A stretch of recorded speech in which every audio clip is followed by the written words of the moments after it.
कंसकं विनाशिलोकरक्षकं मुदाकरातमोदकं सदा विमुक्तिसाधकं गणाधरावतंसकं विनाशिलोकरक्षकं मनायकैकनायकं विनाशिते भदैत्यकं नताशुभाशुनाशकं नमामि तं विनायकं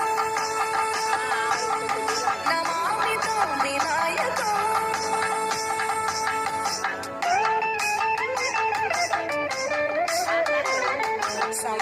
समस्तलोकशङ्करं निरस्तदैत्यकुञ्जरं दरेदरोदरं वरं वरे भवत्रमक्षरं समस्तलोकशङ्करं